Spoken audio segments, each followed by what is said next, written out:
आवल भैया कोनो जरूर ना है। हम कलकार के कोनो मजबूरी भी ना हो, लेकिन बताओ हमनी के फर्ज है कि कोनो नई नई चीज जब मार्केट में आवेला तो बड़ा आप लोग का चॉइस होला, पसंद होला।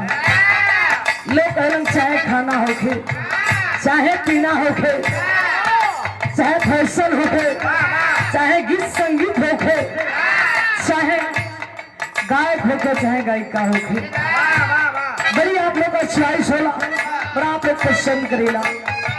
लेकिन बड़ी सुंदर लाइन है, कौनो हिंदी गीत का लाइन है, इशारा है, कहना है क्या?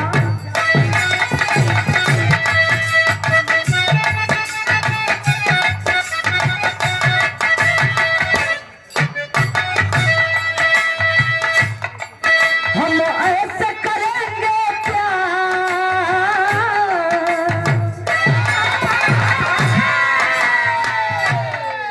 हम ऐसे करेंगे प्यार कि दुनिया याद करे, कि दुनिया याद करे।